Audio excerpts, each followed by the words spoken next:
blind heresy. The real origin of the devil.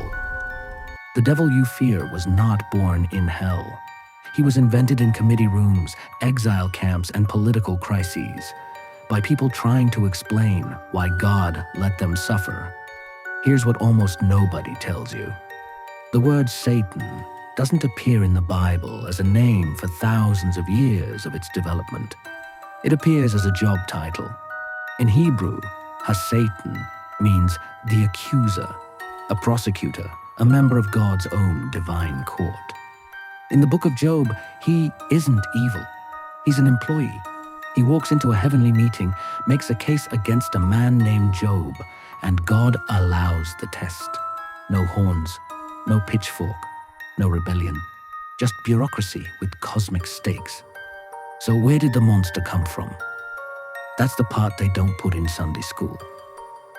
Around 586 BCE, the Babylonians destroyed Jerusalem and dragged the Israelite elite into exile. For decades, the people who would eventually write much of the Hebrew Bible lived under Babylonian and later Persian rule. And the Persians worshipped a god named Ahura Mazda, locked in eternal combat with a force of darkness and lies, Angra Mainyu. Two cosmic powers, good and evil, fighting for the universe. This is Zoroastrianism, and it is centuries older than anything resembling the Christian devil. When the exiles came home, they didn't come home unchanged. Scholars like Norman Cohn, in his book, Cosmos, Chaos, and the World to Come, argue that Zoroastrian dualism seeped into Jewish thought during and after the exile. Suddenly, the accuser in God's courtroom starts looking less like a lawyer and more like an enemy. Watch the timeline. In Numbers and Job, written earlier, Satan is lowercase, a role, not a being. But by the time you reach 1 Chronicles, written after the exile, something shifts. In 2 Samuel, God himself incites King David to take a forbidden census. Same story, retold in 1 Chronicles centuries later. And now, it isn't God who does it. It's Satan. The writers retroactively move the blame from God onto a separate, independent, evil agent. That single edit is one of the most consequential rewrites in religious history. Then came the Second Temple period, and the story exploded. Texts that never made it into your Bible, the Book of Enoch, the Book of Jubilees, describe rebellious angels called the Watchers, who descend to earth, mate with human women, and corrupt all of creation.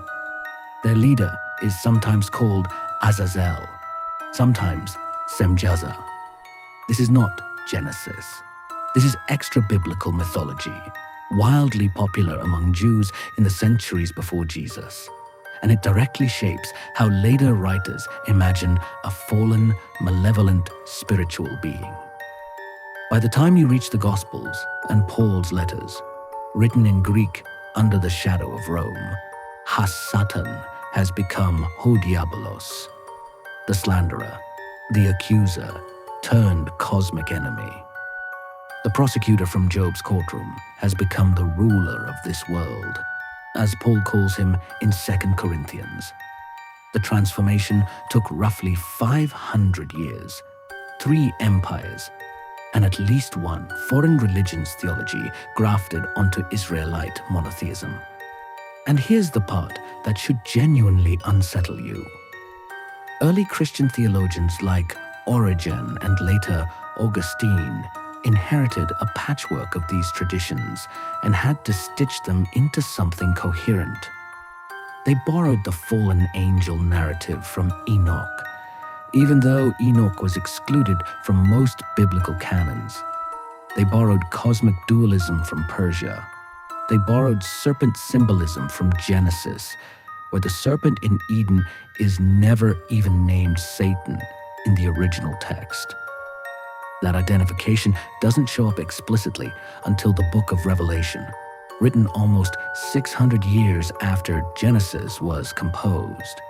So when you picture the devil, red skin, horns, fire, a fallen angel named Lucifer cast from heaven, you are picturing a composite, a theological collage assembled from Babylonian exile trauma, Persian dualism, apocalyptic Jewish fan fiction, and centuries of doctrinal damage control. Here is the forbidden truth. The devil was never revealed. He was built. Piece by piece, empire by empire, crisis by crisis, human beings under unbearable suffering needed somewhere to put their pain that wasn't God's doorstep. So they created an opposing force, refined him over 5 centuries, and eventually forgot they had ever done it at all. The most feared being in Western religion may be, at his core, the most successful work of anonymous theological fiction ever produced. And almost no one who fears him has ever read the texts that built him.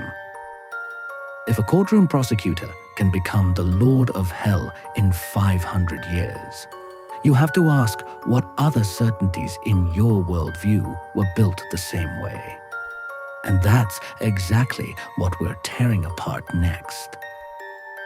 Subscribe to Mind Heresy, because the next truth we dig up won't let you sleep either.